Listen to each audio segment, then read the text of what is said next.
안녕하세요, 여러분. 이게 오미크론이 그 여러 가지 후유증을 남기는데 저는 눈으로 왔어요. 그래서 눈이 뻘개가지고 부득이 눈을 가리고 있습니다. 지금 보기가 흉해요. 그렇지 않아도 흉한데.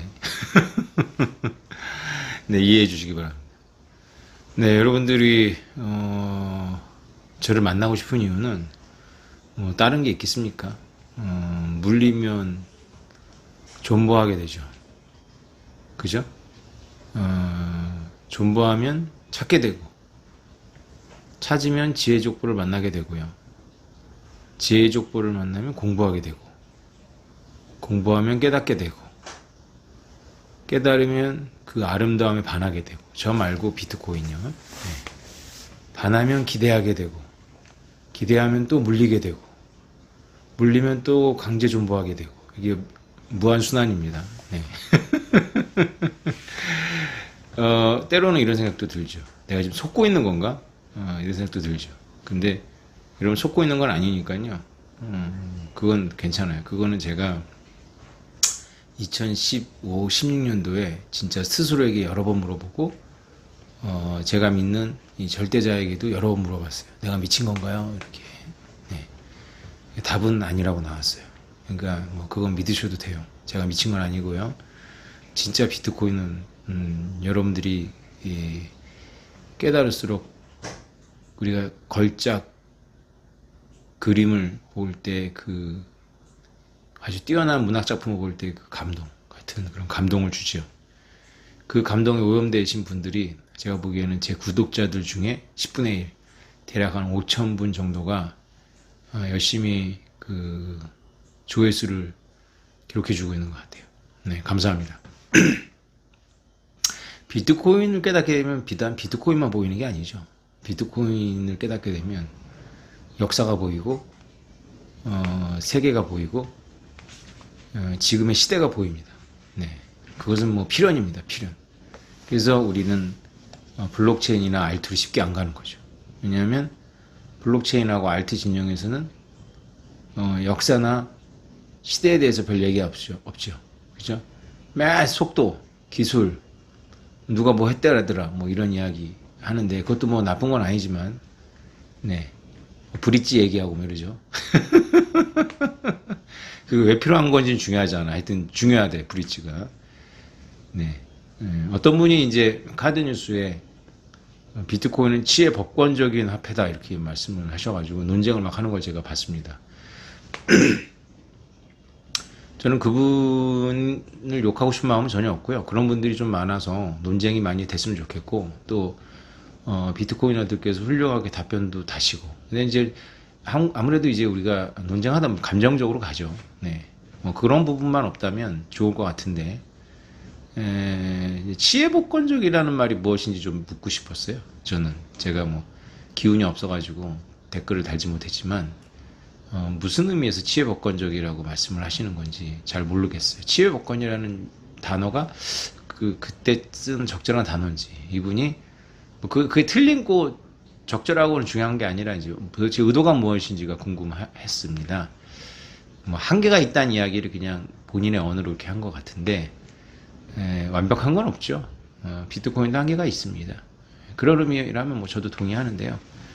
그래서 제가 2에서 12강에서 비트코인이 만들 세상이 좋은지 더 나쁜지는 모르겠으나 중요한 것은 여러분에게 중요하다는 거죠.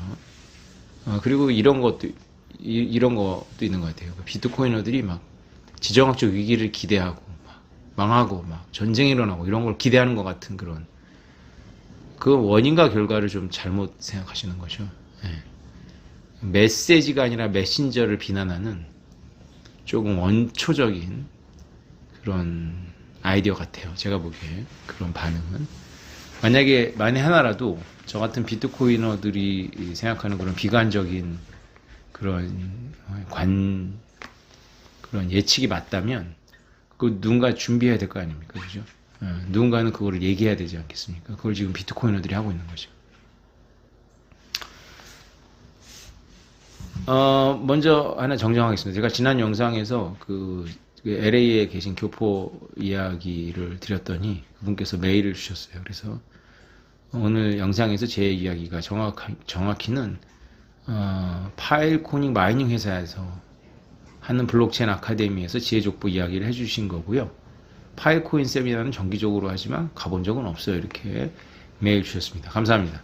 네, 정정하겠습니다. 파일코인 마이닝 회사랍니다. 파일코인 세미나는 아니래요. 뭐 잘 모르겠어요. 뭐가 다른 건지는. 그러나 어쨌건 정정을 요청하셨으니까 정정해 드립니다. 여기는 어딘지 아시죠? 제가 어디 가서 이렇게 했는지. 예, 여러분들 잘 보이십니까 이게? 예, 실험적으로 저도 해보는 건데. 아무튼 여기 갔는데 어저께 저의 독서 오태민의 독서 클럽에 사인 받으러 오신 분이 이 회사 분이신데 이런 이야기를 전해주셨어요. 그러니까 뭐 여러분들도 사인 받아보신 분들은 아시겠지만 이게 길게 얘기할 수 있는 분위기는 아니잖아요. 뒤에 사람들도 기다리고 있어서 우리가 상당히 도덕적 부담이 있습니다. 이렇게 시간을 많이 잡아먹는데 그럼에도 불구하고 이제 꼭 전화해 주실 메시지들은 전해 주시는데 이 회사 내부에서 제가 이제 가서 얘기했잖아요. 2016년도에 제가 하드포크 하자고 제안을 하고 이메일로도 보내고 담당 팀장님 만나가지고 얘기도 했는데 한마디로 그냥 개 무시당하고 케이크 받아왔다 이 얘기를 제가 그 안에 들어가서 했어요. 일종의 그분이 안 계시니까 복수극을 한 건데 그분하고 같이 일했던 분들이 이제 소문이라고 하기보다는 이제 나름대로 이제 해명을 하시는 것 같아요. 하드포크를 했답니다. 근데 정확한 사연은 모르겠어요. 근데 그걸 저한테 전해 주셨고요. 하드포크를 하긴 했는데 뭐 그냥 뭐 의미가 없었던 거죠. 아마 그 이후에 그분도 정확한 정보를 저한테 전해주시는 건 아니고 파편적으로 들었는데 이제 저는 이제 전체 그림을 이 하드포크에 대해서는 제가 제안을 했기 때문에 전체 그림을 아니까 제가 제조합해 본 바에 의하면 뭐 후회를 하고 하드포크를 했다 이 단어들이 제한테 꽂혔어요. 그럼 저한테 연락을 했어야죠. 예, 참 답답하네요. 하드포크가 왜 연락 안 했는지 잘 모르겠어요. 예. 아직도 연락을 안 주셨는데 그분은 이제 지금 거기 없으니까요. 그때 분명히 저한테 제 메일을 받고 자기 팀원들하고 야 오태민 작가가 하드포크를 하자 그런다. 그래서 자기네들끼리 좀 키키키 웃었다 이런 얘기를 저한테 하셨거든요. 제가 그냥 무시당했다고 여러분들한테 하는 게 아니라 진짜 그렇게 제 면전에 그렇게 말씀하셨어요. 그러다가 이제 비트코인 캐시가 하드포크 해가지고 이제 되는 걸 보시고 아마 깨달은 바가 있으셨겠죠. 그래서 이제 이걸 테크놀로지로 접근한 것 같아요. 만약에 하셨다면 이제 같이 일했던 분들은 남아 계시는 것 같은데 비트코인 하드포크가 테크놀로지 문제가 아니거든요. 물론 그 기술도 제가 해보니까 한국에는 없었어요. 저희들도 이제 자체적으로 했고 제가 보유하고 있고 일부는 이미 다른 회사에가 이제 우리 C++ 전문가가 프로그래머가 보유하고 있는데 각각도 안 되고 둘이 합쳐야지만 다시 하드포크를 이제 할 수 있을 것 같은데 아무튼 비용과 명분이 중요합니다. 비용과 명분이. 예. 그래서 이번에는 좀 만약에 진짜로 2016년도에 제가 제안했던 것이 2017년도 8월에 비트코인 캐시가 하드포크 되면서 이 회사 내부의 그 팀에서 이거 우리가 비웃었는데 이게 비웃을 일이 아니었구나라는 걸 깨달았다면 이번에 제가 제안한 거는 좀 진짜로 나라를 위해서 제가 뭐 한 푼어치의 애국심밖에 없지만 진짜 나라를 위해서 이번에는 좀 제대로 하자. 이번에 좀 얘기 들어가면서 좀 했으면 좋겠다. 왜 대청봉까지 오르라고 하려고 하는지를 잘 생각해 보셔야 돼요. 또 로스트 코인을 없앤다는 명분은 도대체 뭐냐? 왜 필요하냐? 예. 그리고 로저버의 비트코인 캐시가 성공했나요? 결국은 클로라이트하고 또 갈라지고 하면서 결국은 무슨 불꽃놀이 하듯이 팍 서로 그냥 그렇게 돼버리고 있지 않나요? 공공재산 확보하지 않았죠. 공공재산. 플랫폼 전체에 그냥 하드포크 해버리면 쓸 공공재산이 없어요. 근데 이더리움을 보세요. 재단이 많은 걸 확보하고 있잖아요. 그죠? 비트코인 외에는 재단이 공공 플랫폼의 마케팅을 담당을 해줘야 돼요. 그게 필요 없었다기보다는 그걸 갖지 못했다면서도 유일하게 지위를 가질 수 있었던 거는 비트코인이 유리하죠. 그러니까 비트코인이 더 코인인 거예요. 후발주자들은 어쩔 수 없이 재단에서 공공 재원을 확보해야 됩니다. 그리고 대청봉 코인은 그냥 메인넷을 비트코인을 하드포크하는 거에 멈추지 않고 로스트 코인을 해먹는다는 아이디어도 플러스 되지만 그 기본 메인넷 플랫폼을 가지고 그 유전자 전용을 만든다라는 어떤 유전자 전용 블록체인으로 삼는다라는 어떤 그런 실용적인 그런 가치를 부여해야 돼요. 그런 거 없이 막 하면 그냥 아무 의미 없어요, 그거는. 네. 그러니까 저를 한 번만 스타벅스에서 만나서 그냥 흘려 보낼 게 아니라, 야, 저 사람이 저를 맞췄다면, 저 사람의 생각이 도대체 어디서 왔고, 어떤 거를 생각하는지를 궁금했어야 되는데, 그 말을 전해 듣고 처음에는 안타까웠어요. 아, 그랬구나. 그래서 떠나셨구나. 이런 생각이 들었는데, 하루 동안 고민을 해보니까 그게 정말로 사실이고, 그때 그 제 메일을 같이 나눠서 봤던 팀원들이 아직 거기에 있다면, 제가 더 화가 나는 거예요. 왜 아이디어만, 뭐 아이디어 뺐고 안 뺐고, 그거 중요하지 않아요. 오케이. 아이디어만 보냐는 거예요. 그것도 한 번. 그게 당신이 본 게 내가 말하고자 하는 게 아니라니까. 당신이 본 게 그게 아니야. 공자님이 그랬잖아요. 당신이 들은 게 응? 내가 말한 게 아니고 네가 적은 게 네가 들은 게 아니고 그죠? 네, 안타깝습니다 정말. 예. 그게 앞뒤가 있는 건데 이거를 만든 사람에게는 어떤 앞뒤가 있는 건데 참 그 습성은 어떻게 할 수가 없는 것 같아요. 네, 뭔가 그 부담을 느끼겠죠. 지불해야 된다는 부담을 독자적으로 해야 되고. 그렇지 않습니다. 이제 좀 우리도 그런 베끼고 양산하고 이런 걸 넘어서서 이제 대한민국도 오리지널한 거 해야 되거든요. 그러면 그 오리지널한 것들을 생각하는 사람들에게는 맥락이라는 게 있다고요. 콘텍스트 속에서 텍스트가 의미를 갖는 거예요. 예. 맥락이 중요합니다. 맥락. 공유된 맥락이. 그래서 이번에 제안한 거는 좀 정말 나라를 위해서 잘했으면 좋겠다. 근데 이게 지금 제가 제안하고 제가 글을 쓰고 뭔지 잘 모르실 거예요. 본인들 회사 이야기니까 꼭 이 두 책을 읽으세요. 이 책하고 이 책인데요. 이건 제가 썼어요. 예. 이거는 아마 이런 도서관이 아니면 책으로 구하기 어려울 텐데 아마 여러 명이 단체로 출판사에 연락을 하면 아마 한정적으로다가 이게 시판을 하기는 좀 창피해요. 왜냐하면 이 내용 중에 3분의 2가 지혜족보에 들어가 있기 때문에, 좀 욕을 먹어요, 제가. 그래서 이거를 제가 출판사에서도 몇 번 제안을 해서 제가 하지 말라고 그랬는데, 한정적인 분들이 한정적으로 보실 거면 아마 출판사하고 합의해가지고 다시 찍을 수 있을 것 같고요. 이거는 좀 꼭 보세요. 이게 진짜 정말 중요한 책입니다. 이거를 그냥 고생담으로 보지 마시고, 이거를 국제 금융 시스템이 왜 혁신하기가 어려운지라는 관점에서 보시면 이게 한 회사의 이야기가 아닙니다. 네. 이 두 가지를 결합하면 답이 나와요. 제가 제안한 답이. 왜냐하면 여기에는 지혜족보에 다 옮기지 않은 라이튼 네트워크의 논쟁적인 논문들에 대한 해제를 제가 넣어놨거든요. 네, 그러니까 라이튼 네트워크의 논쟁적인 포인트들이 무엇인지를 보시고 왜 삼성페이가 신용카드를 스마트폰에 우겨 넣은 거 이상의 금융혁신은 되지 못했는지가 여기에 나오는단 말이에요. 본인들은 대단한 일을 했다고 생각을 하고 저도 대단한 일을 했다고 박수를 쳐드리고 싶지만 소비자 편의성 의미 이상은 아니란 말이죠. 다시 말해서 스타벅스의 예치금보다도 의미가 없어요. 금융적으로는. 네. 그거 가지고는 안 된단 말이죠.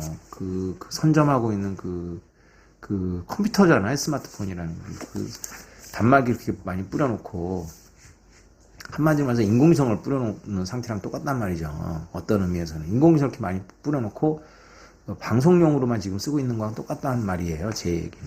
네. 그 눈을 뜨셔야 됩니다. 제발. 네, 나라를 위해서. 네. 공부하시기 바랍니다. 네, 저를 부르지 않으셔도 되니까 공부를 제대로 하시고 이번에 좀 안타까움이 없는 그런 결론을 도달했으면 좋겠습니다. 오늘 영상을 킨 이유는 이것 때문이죠. 며칠 전에 나왔던 뉴스고 제가 몸이 온전했으면 이때 바로 이렇게 여러분들하고 커뮤니케이션을 하려고 했는데 중앙아프리카 공화국에서 두 번째 비트코인 법정 화폐 부과가 됐죠. 네. 근데 중앙아프리카 공화국이 법정 화폐로 이거를 선택한 것이 비트코인 가격에 전혀 긍정적인 영향을 미치지 못했어요. 왜 그러냐면 중앙아프리카 공화국은 몽고 제가 얘기 드렸잖아요. 몽고보다 더 안 좋은 여건이죠. 완전 내륙 국가고요. 항구도 없고 도시도 하나밖에 없어요. 도시라고 부를 만한 게 하나밖에 없고 전체 인구도 뭐 1000만이 안 돼요. 그리고 수도 외에는 도시라고 할 수가 없는데 뭐 인간 개발 지수에 의하면 전 세계 189개국 중에 188등입니다. 그러니까 이 나라보다 국민들이 더 열악한 처지에 있는 나라는 북한이 아니라 니제르밖에 없는데요. 북한보다도 더 안 좋은 건지 북한에 통계가 없는 건지 모르겠으나 하여튼 GDP로는 자연은 좀 낮겠죠. GDP로는 189개국 중에 180위 정도 됩니다. 1인당 GDP는. 뭐 이런 나라인데 뭐 나라를 폄하할 생각은 없지만 제가 뭐 여러분들한테 책을 너무 많이 권해서 부담스러워 하시는데 이거 벽돌만 하죠, 벽돌. 네. 저는 비트코인을 공부하면서 정말 저야말로 정말 고통을 받았지 않습니까? 광야를 지나면서. 물론 뭐 고통만 있었다면 제가 광야를 지났겠습니까만 재미도 있었어요. 근데 이런 책을 읽으면서 이제 견딘 건데 아프리카 운명이라는 책인데 이게 벽돌. 이 책에 이제 이 중앙아프리카 공화국에 대해서도 나오는데요. 이 책을 읽으시면 이 책은 이제 그 아프리카에 불었던 그 반제국주의, 다시 말해서 아프리카 민족주의의 태도 위에 현대사를 이제 아프리카의 현대사를 그리고 있거든요. 그러니까 여러분들 머릿속에서 제국주의가 무조건 나쁜 것이다라는 게 인식이 됐다면 이 책을 통해서 한번 좀 씻어내야 돼요. 20세기에 인류에게 굉장히 많은 고통을 인류 여기에 말하는 인류는 우리나라만 아니라 선진국 유럽 이런 나라가 아니라 전체 50억, 60억, 70억 인구를 말하는 거죠. 인류에게 굉장히 많은 고통을 줬던 게 20세기 사상 중에 민족주의입니다. 낭만주의적 민족주의. 다시 말해서 이 중앙아프리카 공화국에도 프랑스 군인 출신의 민족의 아버지가 있죠. 뭐 어떻게 읽어야 되나? 장 베델 보카사라고 읽히는데요. 이 책에 나오는 다른 그 아프리카 민족 해방 영웅들하고 똑같은 길을 걸어요. 민낯을 보여주죠. 아내가 17명인데 이것은 공식적인 아내만 17명이란 뜻이고요. 이 공식적인 아내의 17명의 국적이 모두 달라요. 그러니까 이 사람은 아프리카를 지배하고 있는 그 종족주의 뭐 이런 거를 뭐 대표한다고도 볼 수 있는데 이 사람만 그런 것도 아니에요. 아무튼 전 세계를 돌아다니면서 미녀를 자기 와이프 삼는 것이 이 사람의 일생의 그거였고 프랑스의 드골을 엄청나게 자기 양아버지처럼 존경했고 프랑스가 비호했고 뭐 그건 뭐 그런 추악한 면은 다 있으니까 뭐 종주국가 원래 프랑스로부터 독립을 했으니까 프랑스 관할이죠. 마치 우크라이나가 러시아 입장에서 러시아 관할이 옛날 소련의 관할처럼 그런 개념인 거죠. 프랑스의 나폴레옹을 존경해서 나폴레옹의 즉위식을 뽐따가지고 황제를 즉위하죠. 그리고 더 끔찍한 건 개인 동물원을 갖고 정적들을 죽이는데 사자한테 주고 악어한테 주고 해요. 그래서 나중에 정권 교체를 한 다음에 외국에 잠깐 나가 있는 동안 프랑스가 특공대를 보내가지고 그냥 갈아버려요. 그러고 나서 개인 궁궐에 이제 냉장고를 열어봤더니 시체가 막 나오고 연못에 물을 뺐더니 막 해골들이 나오고 이러는 거예요. 그리고 매일 반찬에 이제 이건 좀 과장된 것 같긴 한데 매일 반찬마다 사람 인육이 있었다. 본인도 인육을 먹는다라는 농담을 해서 의심을 받았고 프랑스가 이제 또 그 프랑스에 도망을 가서 망명 생활을 하는데 그것만은 자기가 부인을 해요.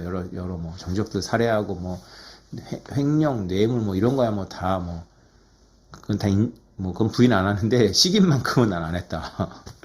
나중에는 이제 고향으로 돌아가고 싶다 그래가지고 형량 거래를 했는지 고향에 돌아가서 국가로 돌아가서 이제 재판받고 한 7년인가 감옥에 살다가 나와가지고 이제 가택연금 비슷하게 있다가 돌아가시는데 뭐 아프리카 민족주의 이 운동에 선봉했었던 그 초대 지도자들의 운명이 거의 대부분 이래요. 그러니까 뭐 크게 다르진 않은데 아무튼 이런 나라에서 최근에 군사 쿠데타도 있었고 내전도 있었고 그 왔다 갔다 하다가 저도 뭐 아마존에서 책을 구해서 읽기 시작했는데 뭐 너무 뻔해서 뭐 다 읽을 필요는 없을 것 같아요. 그냥 일단 말았는데 고민을 해봤어요. 이 나라의 지도자들이 왜 지금 이제 또 민주정부 2기 대통령 2기인데 뭐 기억도 잘 안 나요. 하여튼 뭐 2기예요. 이 지금 현재 대통령 정부가 선거로 뽑힌 얼마 전에 또 쿠데타로 뒤집어졌다가 또 다시 이제 시작을 한 건데 내전 이후에 정적들 출마 못하게 하고 이제 나와가지고 이제 그 정적들이 헌법재판소에서 출마 못하게 하고 유력한 후보를 이 대통령이 이제 두 번째 하는 건데 왜 비트코인을 법정화폐로 암호화폐를 했을까 제가 고민을 해봤어요. 근데 자료를 찾다가 재밌는 자료를 찾았어요. 이 나라는 나름대로 수력 발전이 풍부해요. 아무튼 근데 전체 국민 중에 전기를 쓰는 인구가 1000만이 안 되는 400만 정도밖에 안 되는 인구 중에 14%밖에 안 된다는 거예요. 2016년까지 자료가 있는데 14%만 전기에 노출되어 있다 하는 거예요. 전기를 14%만 사용한다. 우리가 지난번에 제가 영상에서 소말리아를 얘기했는데 소말리아는 50%, 49%가 전기에 노출되어 있으니까 뭐 이 나라는 189위 중에 188등답죠. 그런데 이 나라가 내륙에 있지만은 이렇게 평지가 아닌가 봐요. 적도에 있고 그래서 보알리라는 폭포인데 이 그림에 나오는 폭포가 이 보알리라는 지역을 중심으로 수력 발전소들이 꽤 있나 봅니다. 그러니까 수력 발전소는 기본적으로 재생에너지의 일종이죠. 한마디로. 근데 이제 환경론자들이 수력발전을 또 좋아하진 않아요. 왜냐하면 댐을 만드는 과정에서 이제 생태계가 파괴된다 그래서 환경론자들이 말하는 재생에너지에서는 수력발전도 빠져 있어. 환경론자들은 자기 마음대로야, 내가 보기에는. 왜 그러냐면 태양광 패널이 그 만들어내는 여러 가지 그 토질 오염이라든가 이런 거는 또 신경 안 쓰는 거야. 또 풍력 발전이 만들어내는 또 새들에 대한 또 철새들에 대한 그 잔혹함이라든가 그 다음에 소음 공해 이런 건 또 눈을 가려. 선글라스 끼는 거야. 그런 건 또 수력 발전 댐을 만들었을 때 이제 그 생태계 교란 이런 것 때문에 수력 발전을 굳이 재생 에너지로 강조를 안 하죠. 아무튼 뭐 환경론자 역할에 대한 사명으로 뭐 제가 지혜 족보하는 건 아니지만 오직 지혜를 추구한다. 좀 너무 거창한 것 같고 비트코인을 위한 지혜를 추구한다 이런 건데 제가 진짜 이 새로 출범하는 뭐 정부한테 딱 비트코인과 암호화폐 관련해서 두 가지 주문한다면 저는 그냥 그거예요. 다른 건 모르겠고 다른 거는 뭐 다른 분들이 열심히 떠드니까 한전에서 제발 좀 정신 차리고 국민들한테 그 적자 떠안길 생각하지 말고 열심히 비트코인 채굴 하고 논이라도 이루어졌으면 좋겠어. 논이라도. 두 번째 S전자가 전 세계에 뿌려놓은 그 단말기를 금융도구로 금융 네트워크로 바꾸는데 좀 전국적으로 국가적 차원에서 좀 이해력을 갖고 지원해주고 혹은 촉구하고 했으면 좋겠다. 딱 두 가지밖에 저는 바라지 않아요. 근데 어쨌건 이 내륙 국가가 이 가난한 내륙 국가가 이제 국경을 접하고 있는 나라들이 수단, 뭐 차드, 뭐 카메룬 이래요. 다 정치적으로 안정된 나라가 하나도 없어.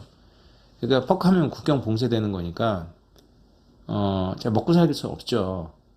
그런데 이 비트코인이나 이런 거를 이게 뭐 이런 폭포가 워낙 많은가 봐 이 지역에. 그러면 그 전기를 다 쓰게 하려면 자기네 국가의 전기 쓰면 이런 걸 많이 만들어야 되는데 많이 만들면 낭비도 많겠죠. 그러니까 남고 버리는 설비, 쓰지 않는 설비를 포함해서 또 남는 전기라고 했더니 또 시비가 너무 들어와. 남는 설비 그러니까 남는 설비로다가 비트코인이나 암호화폐 채우려면 암호화폐 수출은 꼭 바다를 접하는 항만에 있어야 되는 건 아니잖아요. 그죠? 그냥 전파로 수출이 되는 거니까 내가 보기엔 이런 짱구들을 굴리고 있는 것 같아. 그리고 누군가가 조언을 했고 말이 되는 것 같아. 제가 이 중앙아프리카 공화국에 대해서 공부를 해보려고 했더니 재미가 없어요. 왜냐하면 엘살바도르만 해도 여기보다 훨씬 낫거든요. 엘살바도르보다 훨씬 안 좋아. 정말 또 IMF인데 또 뭐라 그랬어요 여기에 오늘 뉴스를 보니까. 근데 지금 비트코인을 법정화폐로 이렇게 채택하는 나라들은 오히려 이런 거죠. 더 이상 갈 데가 없는 거지. 더 이상 물러설 데가 없는 거야. 딱히 더 망가질 것도 없어. 뭐 이런 느낌이에요, 제 느낌은. 딱히 더 망가질 것도 없기 때문에 한번 해보는 거지. 누군가가 조언을 했는데, 뭐, 오태민 같은 사람이 있는 거죠. 그 수력발전소, 또 이제 국제단체에서는 스몰 수력발전소를 제한하는데, 왜냐면 요런 폭포가 많으니까, 밑에다가 그냥 댐 만들 필요도 없이 밑에다가 그냥 터빈 돌리는 거지. 이런 스몰 수력발전소를 많이 제한한다는데 전기를 14%밖에 안 쓰니까는 다 땔감 나무로 쓰는 거예요. 그럼 그 많은 사람들이 땔감 나무로 쓰면 그게 진짜 환경의 적이거든요. 제가 저희 장인어른 때문에 태국의 치앙마이, 태국의 북부에 있는 치앙마이 쪽에 저희 장인어른이 골프 치러 가시는 비행기에서 이렇게 폐가 이렇게 원래 안 좋으셨는데 이게 오셔가지고 비행기 블랙리스트에 올리셨어요. 그래가지고 비행기를 타고 나올 수가 없는 거예요. 그래가지고 남들은 전부 그 휴양철 지나가지고 있는데 거기가 왜 휴양철 그 겨울에 있는 줄 알겠어요. 봄이 되니까 저희 가족은 갔죠. 장인어른 거기 계시니까 호텔에 계시니까 갔는데 그 인근에 더 못 사는 나라의 그 국민들이 개미를 먹기 위해서 나무를 태워요. 그 나무를 태워가지고 개미를 잡아먹는 거야. 개미 알을 먹는데 그러니까 온 군데 나무를 태우니까 원주민들이 나무를 태우니까 그 쟤들이 그 호텔이 좋은 호텔이었는데 태국은 괜찮은 나라잖아요, 그죠? 그러니까 태국의 호텔도 다 좋아요. 태국 가보시면 아시겠지만 그 호텔의 수영장 위에 가봤더니 그냥 그 수영장 위에 그냥 나무 재가 쫙 뿌려져 있는 거예요. 예. 라오스 같은 데서 원주민들이 얼마나 가난하면 나무를 태워가지고 살아있는 나무를 태워가지고 거기서 개미 집을 먹나 봐요. 개미 알을 먹나 봐. 그러니까 폐병 환자로 거기 갇혀 있는데 공기가 더 안 좋아요. 여기 한국의 미세먼지는 저리 가라는 거예요. 그냥 눈에 보여요, 그냥 뿌연 게. 이런 전기를 보급하지 않으면 이런 나라 국민들은 진짜 나무를 지금 떼고 있는 거예요. 시골에서는. 그게 더 안 좋은 거지. 이런데 제대로 된 환경론자라면 이런 데다가 이제 터빈 갖다가 설치해가지고 좀 경관은 좀 해치겠지. 터빈 갖다가 댐을 굳이 안 만들어도 된다면 그런 작은 수력 발전을 많이 하는 거지. 그 설비 놀잖아. 우리 제주도 풍력 멈추듯이. 오버그리드 되면 멈춰야 된다며. 그런 터빈에 남는 전기로 다 비트코인 채굴 하면 비트코인 수출하면 되잖아. 이런 걸 누군가가 오태민 같은 사람이 무슨 환경단체에 있는 사람들이 제안한 것 같아. 그러니까 더 갈 데도 없고 그 비트코인을 개인이 착복하더라도 관료들이 또 민주주의래지만 이렇게 성숙하지 않았으니까 개인 착복하더라도 더 이상 착복할 것도 없는 거야. 다이아몬드나 이런 거 있는데 다이아몬드 같은 거 잘못했다가는 국제 또 제재 받고 수출도 잘 안 되고 그러니까 짱구하러 돌아가는 것 같아. 아무튼 이렇습니다. 그래서 이런 배경에서 하는 것 같아요. 이제 끝이네. 또 다른 이유도 있겠죠. 그걸 제가 찾기로는 이 정도 이유가 되지 않을까. 비트코인에 물리니까 얼마나 좋습니까? 이렇게 우리가 평생 가볼 일도 없고 고민해 볼 일도 없는 중앙 아프리카 공화국이라는 나라를 고민하고 그 나라의 장 베델 보카사 같은 이런 좀 골 때리고 우스꽝스러운 독재자도 사람을 먹었는지 안 먹었는지 모르지만 마지막에 나머진 다 유죄고 사람 먹은 것만 무죄로 나왔어요. 안 먹었나 봐. 제 생각에는 먹으려고 했는데 맛이 없었던 것 같아. 그러니까 아마 그 요리사나 이런 사람들은 좀 과장해서 이제 정권이 바뀌었으니까 뭐 사람도 먹었다 이렇게 얘기를 하는 건데 한두 번 시도하다가 맛이 없었던 것 같아. 근데 소문에 가면 매번 식탁에 사람 요리가 올라왔다네. 예. 정적들을 죽여가지고 먹었대요. 하여튼 뭐 끔찍한 인간인데 뭐 이런 사람들에 대해서 우리가 뭐 어떻게 알겠어요? 비트코인이 아니면 그죠? 비트코인은 그러니까 물려야 돼. 물려서 괴로움을 당하고 찾게 되고 지혜족보를 찾으면 공부하게 되고 공부하면 깨닫게 되고 깨달으면 비트코인이 이렇게 신비하고 아름다운 거야 라는 깨달음을 얻게 되고 그 깨달음 반하게 되죠. 반하고 기대하게 되고 또 물려. 또 있는 현금 없는 현금도 갖다가 그럼 또 괴로움을 당하죠. 근데 그렇게 괴로움을 당하는 게 낫잖아. 그죠? 3, 4년 후에 진짜 노아의 방주처럼 또 쓰나미처럼 밀려온단 말이죠. 뭔가가. 그러면 또 한곱이 넘는 거죠. 예. 그 노아의 방주를 안 탄 사람들한테 입장에서 보면 이제 또 그들도 또 괴로움을 당해야 되거든. 또 어차피 괴로움을 당해야 돼. 예. 아무튼 비트코인은 이렇게 풍부한 여러분들에게 그 즐거움과 고통을 함께 줍니다. 네, 여러분 다음 시간에 뵙겠습니다. 감사합니다.